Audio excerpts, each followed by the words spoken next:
Welcome to the Driving Forward podcast. It's Thursday, April 3rd. Whether you're joining us live or listening on one of our 18 platforms, including Reese Across America Radio, where we broadcast every Tuesday evening from 7 to 8 p.m. Central Time, we appreciate your support. Last week, we were at the Mid-America Truck Show. Matt's absolutely massive. I think I have the final numbers in, like 58,000 people. It was just epic. So for those that attended Manifest, it's like the driver Super Bowl of the industry, and Manifest times 10. 850 vendors, all kinds of different shows, different discussions. You can't even put your finger on what's happening at that event at any given moment. And next year, we're already strategizing about how to do things a lot more strategically, a lot more interesting, and what we can potentially do to engage everyone in the industry there. In a much larger booth, in a much bigger way. So I'm really excited about that. So coming up, I'll be leading a panel at Clio Connect. That's April 15th through 16th in Rosemont, Illinois. That's right by O'Hare. Attending the Clio Connect Logistics Summit provides a unique chance to look into industry trends, connect with supply chain and integration experts, and learn about critical product enhancements. The event's designed to offer valuable insights and build meaningful connections that can elevate your logistics operations to new heights. Following Clio Connect, I'll be at Broker Carrier Summit. There'll be a number of us from GLCS at Broker Carrier Summit. Actually, our guest today will be at Broker Carrier Summit as well. She'll be on a panel and doing a number of activities as far as I'm aware. Broker Carrier Summit is April 28th through May 2nd in Indianapolis. That's brokercarriersummit.com. Broker Carrier Summit, we're on a mission to transform the relationship between carriers and brokers. Say goodbye to distrust and hello to mutually beneficial partnerships. We believe the key to this transformation lies in fostering open communication, enhancing education, and meaningful connections. For the discounted ticket, use the code FREIGHT-MOVEMENT, FR8MVMT. Let's get ready for incredible conversations with a true force in the logistics world. Ooh, I guess that one I'm just reading. So today, I'm thrilled to welcome Kristy Knichel, the unstoppable president and CEO of Knichel Logistics. I almost said it wrong, Kristy. So, hailing from Pittsburgh and carrying the torch as a second generation logistics executive, Kristy has taken her family business to new heights, turning it into a $100 million freight powerhouse. Since stepping up in 2007 and becoming the majority owner in 2009, Kristy's vision and drive have earned her top honors like the Distinguished Woman in Logistics Award and the Ernst & Young Entrepreneur of the Year. She's not just paving the way, she's laying foundation and inspiring women in an industry where that's no easy feat. We're going to jump into Kristy's world, her victories, and the lessons she's learned along the way. Kristy, welcome to the show. Thank you for having me, Nate. Appreciate it. It's great to have you on. It's a long time coming, actually. So should have happened a long time ago, but you blink and so much time passes by. Yeah, no, absolutely. We're all busy doing a lot of stuff, so. Absolutely. Absolutely. So, how have things been in your world? Well, it's been a challenging, couple years, and I feel like, we've been turning this ship here, navigating through the market, and we have been coming out the other side this year. I'm happy to say. So it's been a lot of change. We've, moved into a new building the last quarter of last year. New space, which is awesome. I wanted to do something great for the employees too, and for the growth, but the building we're in has a daycare on site, has a cafeteria with all kinds of options, and a full gym with showers and sauna and walking trails outside. So trying to do what we can to appease the employees, but also a nice place for us to have some growth here. And so that's been a great thing here. And the other part too is just restructuring.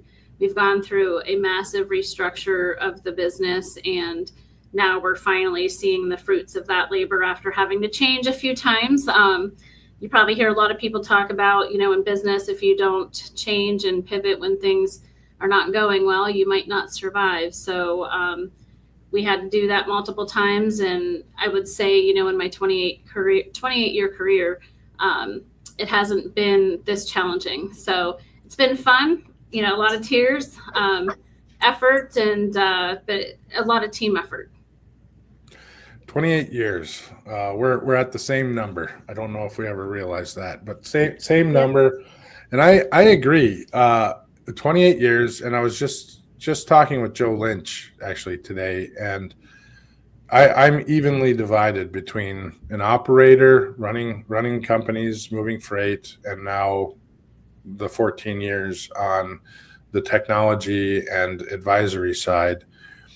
And I don't recall, I mean, well, I think a lot of people, this is obvious, but certainly we don't recall a downturn like this and the difficulties with any length of time like this, or any sort of challenge like we've experienced. And that's, if you look at it between regulatory concerns, the challenges that we have with technology and the requirements that are needed to be able to stay competitive, and then just simply the market itself. It's created a unique field that we're all playing in. It doesn't matter if you're the company actually moving the freight or the company supporting those moving the freight. It's definitely a different world right now than it's ever been before. Yeah, I agree. Obviously, being in the industry as long as you, I want to say there's a couple cycles we went through, and nothing like this. Right. So obviously, you have to live and learn, right? Try to figure it out while you're going through it, and hope you come out positive on the other end.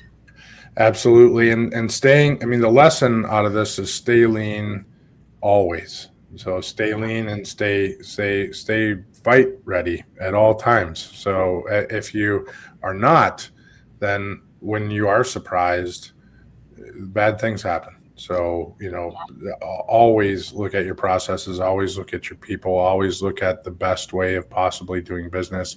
So when you come out of a good market and into a bad market, it doesn't matter if it's 6 months, 2 years, or an unknown period of time, you're going to be at your best fighting weight to handle that period of time. And if bad things still happen, you're at least in your best chance. So Yeah. so congratulations on your building. I've seen the pictures of it. I didn't realize how close you guys are to a couple of different areas. So I'm planning to get out to visit at some point. So so that's definitely got to happen. Not to mention, it sounds like an amazing facility above all things. So congratulations on that. That's wonderful. Yeah. Thanks. So, kicking this off, if you reflect back on your journey, and if I have read correct or listened to you, I'm not sure where I picked up on this, to be honest with you, but managing pizza shops, right? Yep. Okay. So, reflecting back on your journey from managing pizza shops from when you were basically a kid, right, to leading Knichel Logistics. I don't know why I'm hanging up on that, because I've said your last name a million times, but for some reason I'm taking pause. So when I say it, but leading Knichel Logistics to where you are today, and what's been the most emotionally challenging moment in your career, and how did it shape you as a leader today? Oh gosh, I feel like 28 years, there's probably been a couple in there.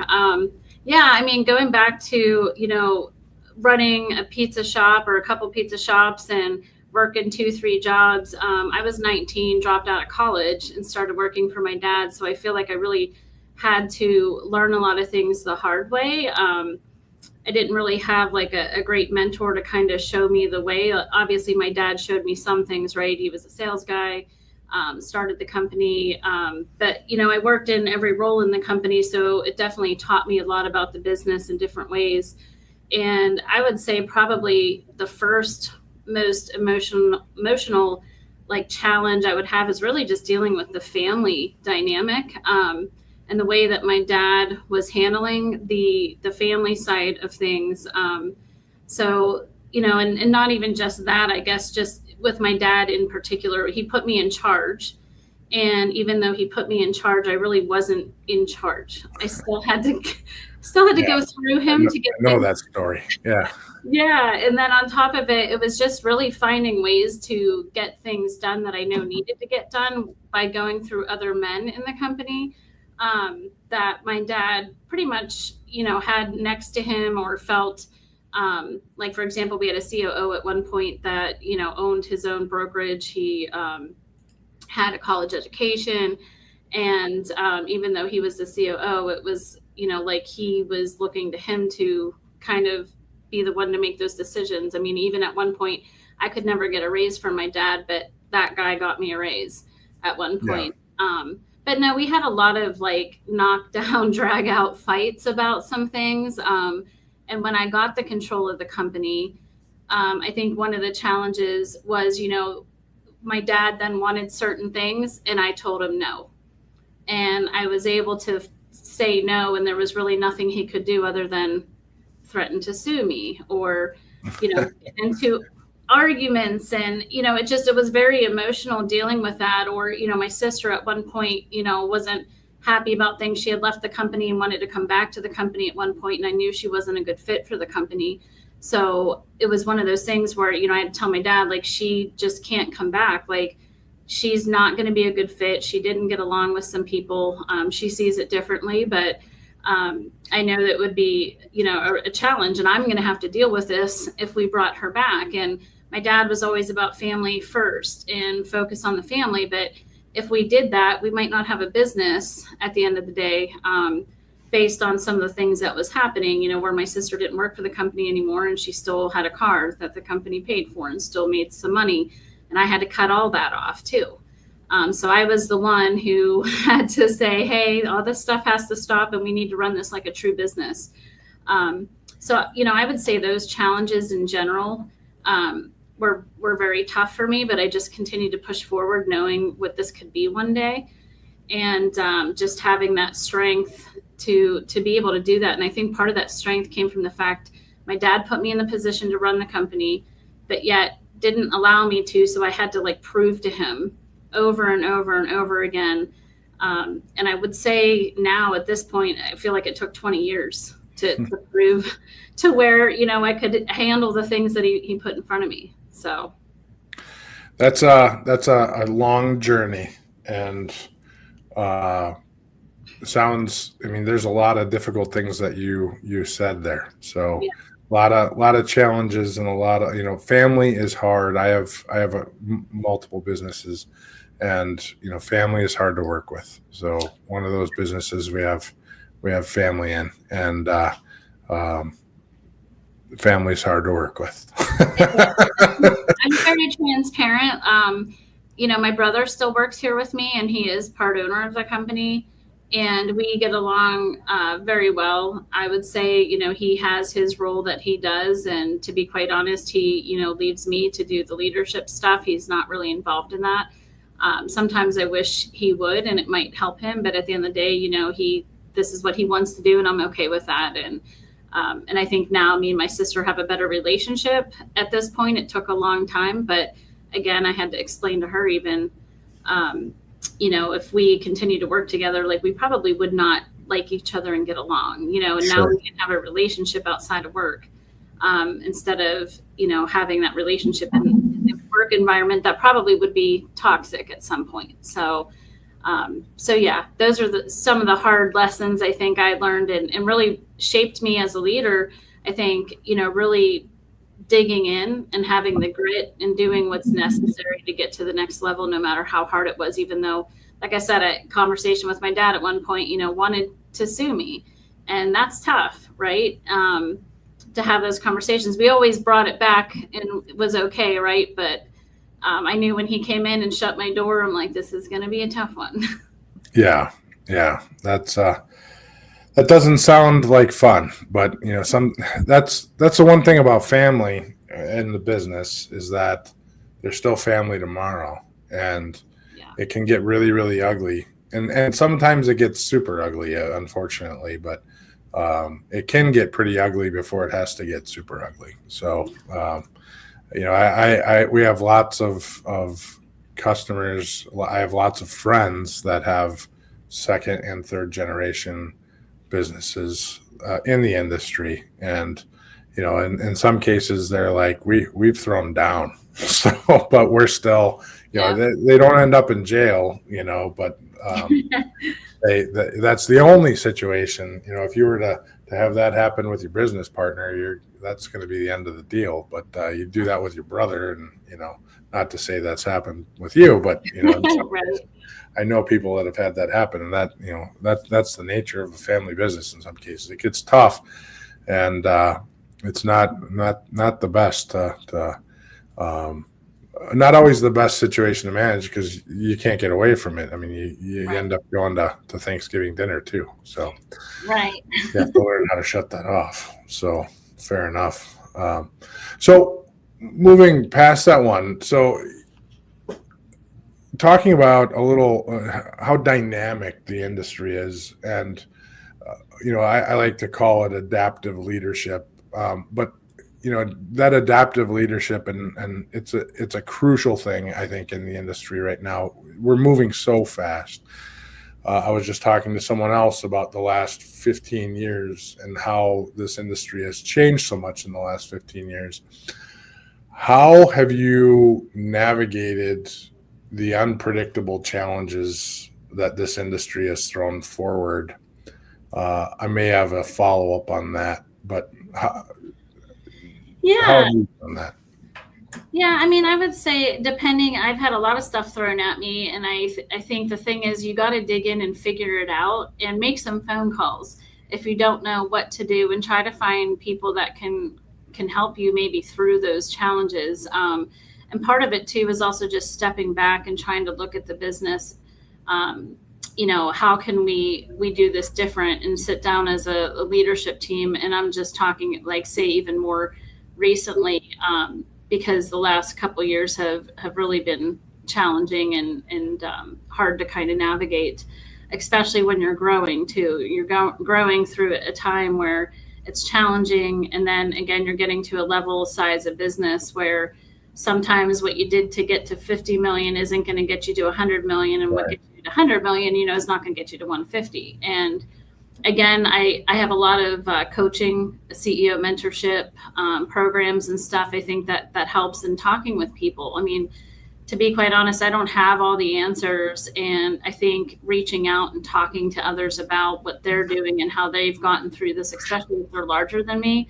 And then even some of the same size or smaller companies always have something to add to it as well. So I do think reaching out and having those connections to talk through, because even this past change, it's kind of like what worked when we were smaller. We made some changes in the structure, and then we realized, like, it was really disconnecting people, and people were in silos and not thinking we could scale it the way that we had it. And then we went back to the way that we had it, and we'll find a way to scale that model. And part of that too is also talking to other similar competitors about what works for them in the business. And it's interesting because you find out a lot of these companies are going through the same thing you are, and they've done a lot of the same things Right. you tried.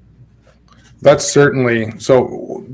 Two comments on what you've said so far. So I just rewound and figure out. I remember where we first met now, which was actually in the networking group. We met with Nate Schutz's group through Ballas some time ago, and then we've networked, through Broker Carrier Summit, through Jeff Dickinson, whatnot. But so that's actually where we first met.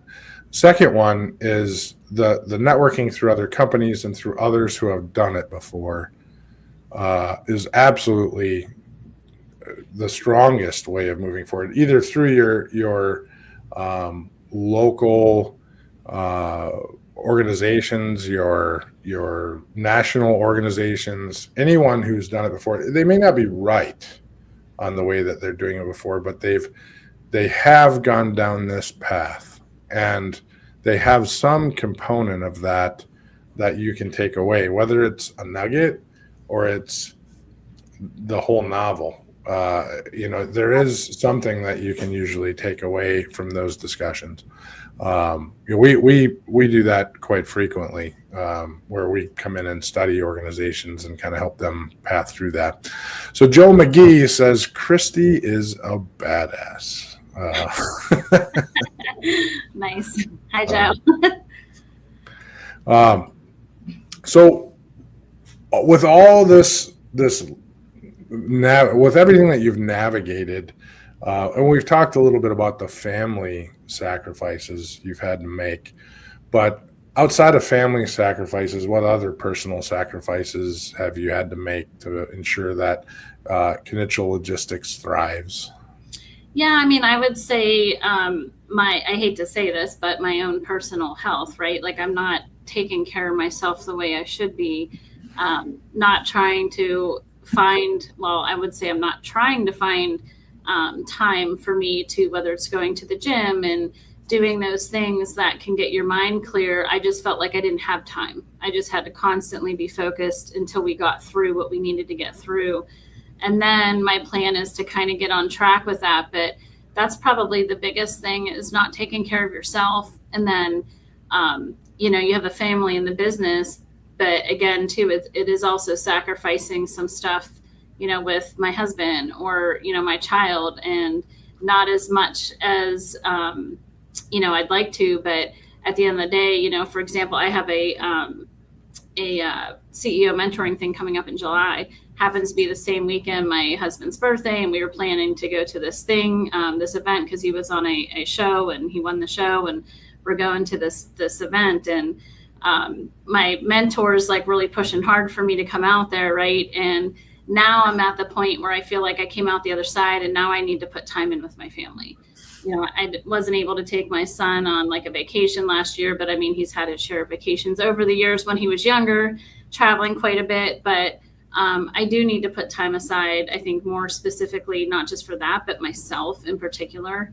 I will say, even though I've been kind of bunkered down in my office working on things too, for a while too, it was hard to connect with some of the people here on the floor.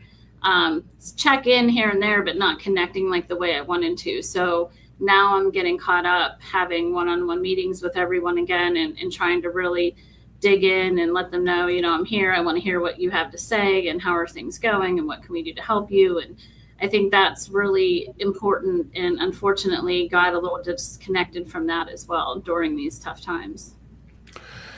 No, I can relate to that. And I think a lot of people listening can relate to that. You get on mission and you get focused, and then you have to stay on mission. But there is only 24 hours a day. Yep. And some of those hours have to be sleep. So, and I think a lot of people can relate that are listening to that. And unfortunately, the health and otherwise typically have a tendency to be the first ones to go for many of us, especially in this industry, for whatever reason. That does seem to be the first thing that this industry seems to target. Although there's so many people that are championing a new movement in this industry there, and I'm doing my best to align with them. Yeah. Because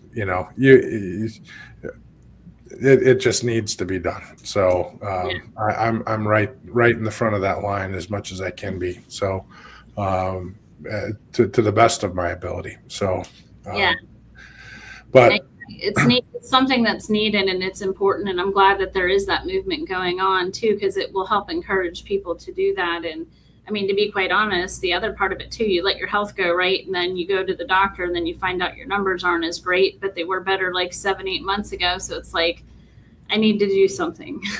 Right. Absolutely. And then, eventually you get to a point where it's, you could have done something years ago and it would have been a lot easier. So, and as a CEO or a senior leader at an organization, you can make these choices. So really, in my opinion, and I've led significant companies, and I've, what we do is fairly significant as well. You can make these choices. You have the option of doing A or B, and that extra hour a day to do A, or 30 minutes, the 30-minute walk. So that's Well, and Nate, you already heard me talk about, we got into a building with a full-blown gym and sauna here. Right. There's no excuse, right? Right. And I do give my people here an extra half an hour, lunch break for them to go use the gym, if that's what they're doing. So sounds like I need to work in your office. Right. So kind of rolling into this line of topic and reflecting on these sacrifices you made for your career, is there a moment or relationship that you kind of wish you'd handled differently? And how has that experience influenced your approach, or how has that experience influenced your approach to leadership in life?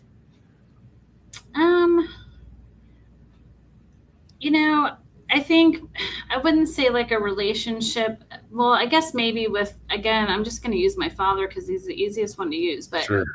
I just wish I would have stood up for myself earlier on, and fought back earlier on than when I did start to do that, because I do think that I might have been in a different spot a lot sooner. It wouldn't have been as challenging maybe. But again, I don't know if that would have changed or not. But I do think, the biggest thing that I speak about out there too is standing up for yourself and having a voice and being able to navigate that space, because once I was able to do that, it did change, I guess my confidence level and not being afraid to speak up for myself at other events, or even just being in an audience, like a rail meeting, for example. When they ask questions, I was always afraid to ask, and I pushed myself to ask questions, be the first one to raise my hand or sit in the front, because I wanted to have that voice be noticed. So I would probably say that would be it. I don't think there's anything else that I would have done different with any other relationship, because once I reached out to people, I continue to reach out to those people and ask questions, and I'm not afraid to do that. But I was, afraid and to do that early on with my dad. Oh, great answer. So before we go on break, why don't we do a little, and you talk a lot on a variety of podcasts, so I didn't jump into this initially. I like to just jump right into questions. Many of the guests that we have on have done a number of different interviews, so I don't do too much into the background. But why don't you do a little introduction into Knichel Logistics on what you guys do, then we'll do a break and come back and pick up the rest of the episode. Yeah, absolutely. So what my company does is we handle the shipping of intermodal shipments, which is moving on the railroad. I always forget, sometimes people don't know what intermodal means, but shipping the containers across the country.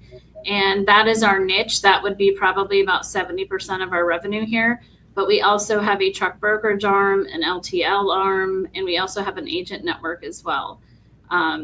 And our agent network's not that big, but we have a handful of agents that do a significant amount of business, and we tend to bring some intermodal opportunities or intermodal type agents our way. Great. All right. Well, if anyone has any questions for Kristy, intermodal, brokerage, truckload, whatever that may be, queue them up. We'll be back in about a minute and a half. Looking forward to seeing any questions if they pop up. Otherwise, we'll continue the line of questioning. I'll talk to y'all soon. If your fleet's downtime looks like chaos, you're missing out on GLCS. In the fast-paced world of trucking and logistics, time is everything. Meet GLCS, your expert partner in managed IT services. We integrate seamlessly with your team, bringing seasoned IT professionals with deep transportation and logistics expertise. Imagine your software updates running smoothly, complex issues resolved quickly, and operations humming with efficiency. GLCS has your back. Our support doesn't just fix problems, it prevents them. With our industry connections and proactive approach, we keep your trucks rolling and your brokers working. Think of us as the added resource your company needs to unleash its full potential. Visit glcs.net today and keep your business driving forward. GLCS, where efficiency meets expertise.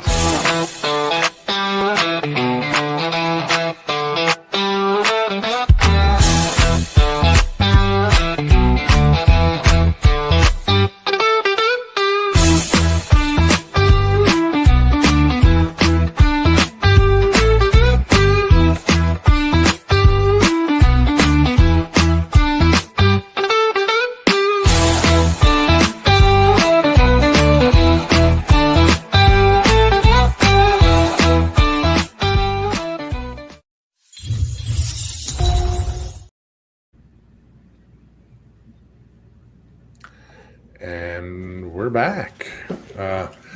All right. So kicking off the second half. Let's talk about people. This is a relationship industry. And I don't care how automated we get, which we can talk about automation eventually. I don't know if you guys have implemented anything like that yet, but first let's get into people. Relationship business, always going to be, in my opinion, always going to be a relationship business. If you step deep down the automation path and forget about people, you're going to take step back eventually. This is my opinion. Once again, you're going to take some human factor back. So how do you inspire and retain talent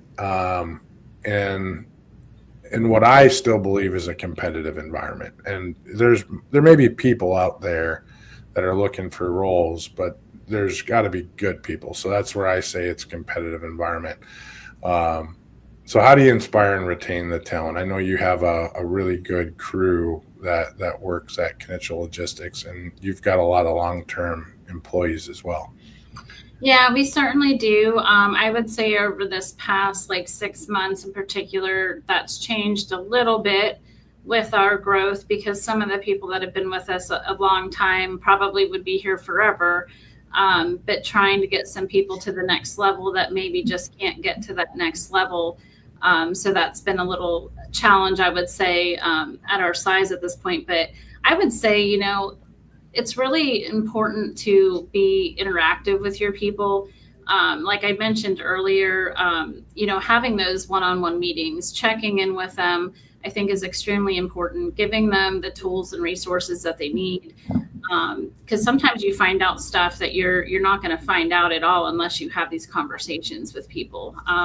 So that's important. My COO is also doing those meetings as well, asking different questions, just trying to be more engaged. And we want our people to also be involved in a lot of processes or things that we're talking about and what their thoughts are. They're doing the business day by day. And what, opinion they have definitely matters to us. I always tell people we might not always do what you want us to do, but we want to listen, and we'll definitely give feedback on that. So big proponent of that. I think also leadership coaching, the management staff that we have here, we have put them through leadership training with 2 different coaches. One was a male, one was a female, because I have a lot of female leaders too, and trying to change it up a little bit to see, how that might change how someone interacts or thinks and works in their space. So I think that's another part. Obviously, offering the building with the facilities that we have here, trying to have a good environment for them, a better space for them to be in, I think is extremely important. Obviously, recognition. We do two different things here. One is called a Nectar platform, where everyone gets points every month, from leadership all the way down, and we encourage people to give shout outs and whatnot to the people out there, and giving them points, and the points that they earn can get them, whether it's Knichel swag, gift cards, trips, all kinds of different things. And I think it's good that way because you engage other people in the company with each other that might not engage. We really, encourage people to meet other people that maybe don't work together. So I think that platform has worked great for that engagement. And then we do an employee, we just started it this year. We used to do employee of the month, and that just became cumbersome, but employee of the quarter, and, really putting a spotlight on that particular person and encouraging people, to not vote, but, send in some examples and reasons why someone should win this award. But I think acknowledgement definitely goes a long way. And I really push the leadership team in particular, to acknowledge and engage with the people. I can tell you, just even from the talks I did yesterday, a couple of those people talked to HR, and they were just like, I'm so glad Kristy talked to me, and gave me time to tell her in a safe space things that maybe they feel like they can't typically share. Maybe they have some issues and are upset, but I think I have a way of pulling stuff out of people to, tell them, like, this is a safe space. No one's going to know this information other than the leadership team. And I want to hear how you really feel. I don't want you to hold back, and I can't help you and make things better if we don't hear what's going on. And for some people, it might not mean that it's always true what they're saying, or, bits and pieces of it, but sometimes we start to get a theme out of, meeting with multiple people. So yeah, I would say those things are probably some of the main things. I mean, we do engagements outside of here, whether it's going to a Pirates game and stuff like that. And again, we try to make them vote, on it. And the potlucks have kind of died down a little bit. I don't know if it's because it's the younger generation. Yeah. I've kind of noticed that. But I just brought in a massage therapist this past week. Not everyone gets one, but she's my personal massage therapist. I love her, and she's just awesome. But whatever we can do, and asking them too, what are other things that you want us to engage in to help, in that type of fashion. But I think the biggest thing, though, that most people want is just to be heard. Yeah. I mean, that's step one, right? Communication. I mean, I've interviewed thousands at this point, certainly over 1,400, but probably closer to 2,000 different organizations. And if I have to say, what's the first thing, if I ask this question, what's the first thing that you struggle with as an organization? Everyone says communication. Yeah. And the first point to resolve that is to communicate. And you don't need a platform to communicate. You can sit down and talk. Yeah. But most places, most organizations don't sit down and talk. They don't have one-on-ones. They don't have scheduled touch bases. They don't have the top tier talking to the front line, or not top tier, but the executives talking to the front line. So there is no open door policy, even though there's an open door policy. So it's not a true open door policy, and you have to be cautious about what you say, because the repercussions about what you say are negative.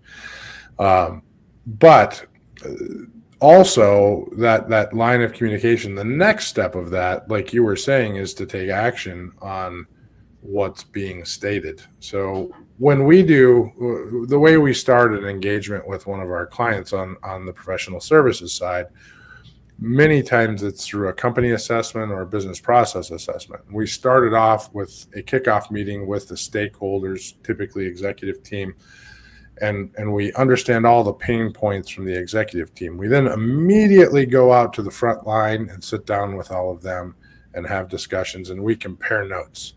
And 8 out of 10 times, those notes are entirely different. So the front line, we can connect dots, but they're not the same pain points. The executive team has a problem with this, and the front line has a problem with this, and they are not the same. And they wrap up into that executive team problem, but there's a root cause that can be resolved by doing exactly what you're doing, which was having those real discussions with the team and starting there. So, and as much as potlucks are great, if that's all you're having is a potluck or a pizza party, and you're not having the conversations to go with it, they're not so great.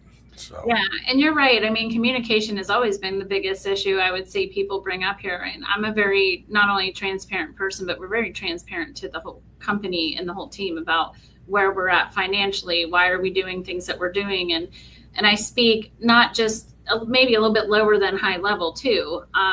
But even in my one-on-ones, I dig in a little bit more about like what we've gone through the past 2 years. So there's a little bit more understanding as to why some of these changes or things that are bothering them, they seem to understand more after having that one-on-one communication. So I find being transparent with people about the company scenario, you don't have to be completely transparent, but you can at least be situationally transparent, and then letting them understand what does it take for us as an organization to be successful, and show that math to a particular point. So everyone, when they start to pull on a rope, are at least pulling in that general direction.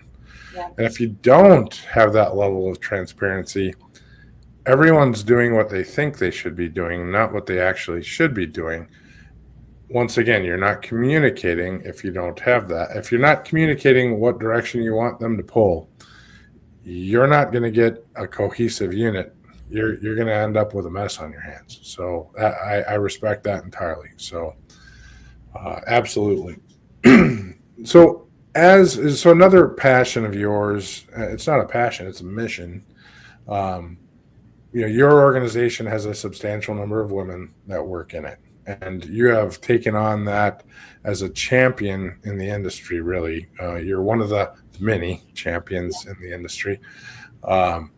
So as a mentor to women in logistics, can you share a story of a mentee that has profoundly impacted you? Let's just start there. Yeah, you're right. It's a mission that I'm on because I feel like I was like the only woman back way in the day putting myself out there, and there's you were. Yeah, and now there's so many more now, which is awesome to see. But yeah, I mean, I'm just gonna name Nicole Glenn was one that she actually reached out to me and asked me how I grew my business. And the interesting thing is, even though she's in a totally different space, again, like in business, a lot of things are the same, right? And how you operate certain things or share things of how, salespeople are compensated and things like that. And I was able to learn a lot from her and talking to her. She actually started the Ladies Leadership Coalition podcast because of the mentorship that I had given her and wanted to be able to make an impact on other women as well because of how it impacted her. And it's just, I love like watching the fact that she has grown herself to where she did over the past couple years from when that had started. And now we're good friends. And now we actually are both on the board of a nonprofit charity called The Gift of Freedom, which also helps children that are victims of sex trafficking get the therapy that they need in life. So I think that's probably one of the most profound ones that I've had because it kind of turned into a friendship, a partnership, and now doing some greater good for the industry and the world. It's funny how those things happen where you find a mission and you walk down that road and you find a few people and there's inspiration.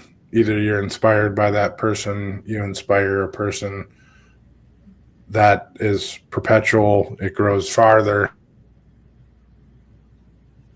and many things come of it. And it's amazing just how many stories in this industry I can look at, and how many people have those stories in this industry, and many times over, it's multiplied so many times. So so many times. And that's the power of reaching out, asking for help, just to get to know someone. You don't even have to ask for help, but just to get to know someone. And, you talked about, network and relationship industry. I mean, you're so right when you say that, because those relationships are everything. When someone needs something, I might be able to direct them somewhere, and vice versa. Like, it's just been amazing. As I kind of crafted this one, and I'm still working on the full delivery of it, but this industry has a tendency of building character. Yeah. And it can build a massive amount of character. And you come into this industry, you entered this industry through family, but you stayed in this industry and you built a lot of character. And you have a massive following, and many people respect you. Many of us move into this industry for a wide variety of reasons, and we get to choose a path of build a career, build that character. Some people get a choice to become characters, so and then very few people get to choose to become both. But this industry does have a substantial amount of ability to build a lot of character in it, and that's because of the wide variety of humanity that exists within it. And I kind of crafted that up I'm still going to put a pencil to it because I feel like there's something amazing in that statement. I just haven't got there yet. And we came to it though at Matt's, where you're sitting there and you're watching the whole industry walk by, all aspects of the industry walk by, and literally every organization's there, every type of person is there. And I'll say it this, 90+% of the people there are amazing people. And then you have 3% that aren't so great. Yeah. So you get all aspects of the industry too. So, which is absolutely awesome, because you get to be reminded that all aspects of humanity are in this industry. So, so I love the fact, I love that story. I love, your mission there. It was over a year ago that I was on your podcast. I was thinking about that the other day, how long ago that was. And it's hard to believe it's been a year since we spoke about the podcast that you and Jeff do. Why don't you tell us a little bit about that podcast too? Yeah, it's called Empowering Women into Logistics. Jeff had reached out to me last year. It's been, I think, over a year now, and asked me if I'd be willing to co-host with him, because he has a daughter, but he just feels that there's a need to talk about this and continue to empower women into logistics. There wasn't a lot of women in this industry, way back then, and there's a lot more now, not enough, but, we need some more women, I think, getting into leadership. And part of it is not just women lifting women up, but men lifting women up as well, and talking about some of those struggles that we have had. Some people don't necessarily have struggles, whether it's companies doing the right thing or not, but I want people to have a voice, to be able to speak about it and talk about it, because I think the more you talk about it too, it's going to help bring more women into the industry as well. I think that's necessary, and it makes a good dynamic for your business in general. And there's a lot of great opportunities for women in logistics all the way around. I think sometimes when people think about it, they think of just trucking. And yes, there's women truck drivers and mechanics and things like that, but there's a lot of other opportunities, especially now too, with tech being, such a force in the industry, or in the world in particular, but, Jeff and I, we had gotten some sponsors on the podcast, and we did collect money, and we actually, awarded actual Danielle. Yep. And she Danielle Spinelli, right? Yep. And she's the first award winner for this. And I think it's important to continue to raise awareness and do all that. Like when I was younger in the industry and I started winning awards and whatnot, like part of my mentorship is giving them a list of all the awards I got and how you know, work towards getting them. Just knowing what to do to kind of build your brand. And so I think it's really important to do that. We get a lot of feedback from men and women on the show, and just want to continue to put the word out there. No, I think the mission's amazing. Do you know what the demographics are right now for women in transportation and logistics? I don't have the exact number, but I know it's like, I think below 30%, somewhere in that range. Okay, which is substantially more than what it was when you and I first got into the industry. Yeah. In leadership, it's a lot lower. Right. So substantially lower. I think, and I can't recall the driver percentage, but that's substantially higher than what it once was too. So, but yeah, it was 5% or lower at one time, I think, if I recall, many years ago. So it is a generational thing, and it's taken a long time to get where it's at, but it is a good change. And you know, if I look back, we've had a substantial number of women on driving forward, and I'm curious what our percentage is. I'm going to go back and look. So, well, some amazing women on over the last year and a half. So and with amazing stories. So, but yeah. So love the mission. Love that you're running forward with that, and love that you're continuing the podcast. You guys are over a year into it now, and it continues moving. So that's beautiful. Yeah, absolutely. There's a lot of women and men to highlight out there. Yes. So looking ahead, what legacy do you hope to leave in the logistics industry, and how do you want your journey and achievements to inspire future generations of leaders, especially women? Yeah, I mean, I think that's just it. Like, I want the legacy to be that you can come into this industry, whether you have a degree or not, because I'm very passionate about that. Like, I did quit college. It doesn't mean I didn't take classes afterwards and done some of that stuff, but I think you can do anything you put your mind to. You just got to put the effort in. You know, I had a hustle mentality, and that's what I did. And I figured it out, and I researched stuff. And, you know, I think, you know, the legacy of someone who had that background and built a business like this. And yes, I had an opportunity with my father, but I had to do the job.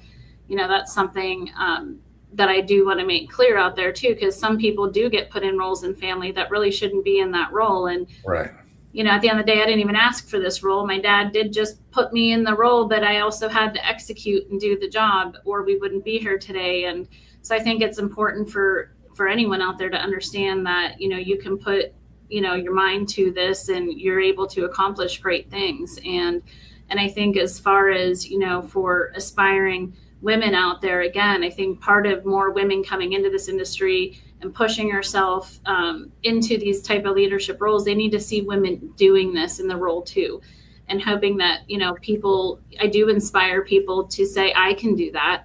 How can I get there? What do I need to do? And just continue to push themselves forward, because I think people need someone to look up to, no matter whether it's a man or a woman or multiple people. So being a person that people can look up to, that you can try to help them even get there, or maybe seeing some of the podcasts or the accomplishments that it pushes them to do more. So that's perfect. So that's a heck of a legacy to go towards. So if you can, I think, to be honest with you, you've probably already achieved it. So certainly on the way for sure. Yeah. Just keep doing more of it. So keep doing more of it. So where can people find you? I guess we're gonna start wrapping this one up. Sure. We have our website at KnichelLogistics.com, and then I'm on LinkedIn. That's the only social media that I'm actively on. So you can find me on there. And then, of course, if you're in Pittsburgh, we're here in Pittsburgh. So Perfect. And you're going to be at a few shows coming up here soon too, or? Yep, I'll be at the TIA next week. I'm speaking there on intermodal, doing a couple of podcasts and things there as well. And then I'll be at the BCS event in Indianapolis that you were promoting as well. I'm also on the Women in Logistics committee board over there. So have some exciting stuff with that, and have some Women in Logistics events and mixers that we have going on. So At BCS, there's mixers and whatnot. yeah, we're going to have an event. I think it's maybe Tuesday night. I'm going to have to double check that. But Melanie's running or is part of that too, right? Melanie Patterson? Okay. Yeah. Wow, great. She's part of it. So super excited because we got a lot of women interested. And to be quite honest, that's the one event I think I've seen the most women at of all the events I go to. Oh, really? Yeah, I mean, I know TIA has gotten a little bit more too, but like there was a significant amount of women at that event, and we got a lot of women that want to sign up and kind of work with us, and so excited. So in Fort Worth, I mean, I don't know how many were there, but the amount of women at BCS was substantial. Yeah. I don't know what the ratio was, but it was not 30%. It was a lot more. So yeah. It was a lot more. It had to be close to 50. So it had to be. Yeah, I was absolutely shocked, to be quite honest. I was shocked, right? But I was like, this is great, you know? So yeah, super excited for that. And after that, I don't know what else I have coming up anytime soon. Things just happen to pop up, but. And you do have a panel that you're on too, right? At BCS also? Yep, I will be on a panel about change management in tech. So, gotcha. Yes. Well, that sounds like it's right up my alley too. So it does sound like it's up your alley. I'm the only broker on the panel. All the other ones are tech. So. Yeah. I'm doing a panel, or I'm leading a panel on leadership and management, which we haven't got a title to yet, but it'll have a few very interesting folks on it. So we're cool. One of which is Will Jenkins. So he's awesome. Yeah. Yeah. So we're finalizing the other folks on the panel right now, but we should have that done shortly. So awesome. Well, Kristy, I appreciate you coming on the show. The hour went by extremely fast. Looking forward to chatting with you here in a couple weeks in Indianapolis. Anything else in closing? The only thing I'll say is just keep pushing forward. Don't forget to ask questions, and you can do it. Beautiful. Beautiful. Well, you're welcome to hang around. We can chat after, or I will catch up with you as soon as possible. So awesome. Appreciate you. The freight we move is just part of the story. What really drives this industry forward is resilience. It's the long nights, the quiet sacrifices, the unshakable belief that what we do matters. Today, we didn't just talk logistics. We talked about the people behind the progress, the stories that often go untold, but are the backbone of everything we build. So, wherever this episode finds you, on the road, in the office, or between stops, remember, we're all part of something bigger. And we're just getting started. We'll see you next week, right here, where we keep showing up, keep digging deeper, and keep driving forward. Until next time, stay curious, stay informed, and keep pushing the boundaries of what's possible. Until next time, drive forward with purpose and innovation. Thanks for watching.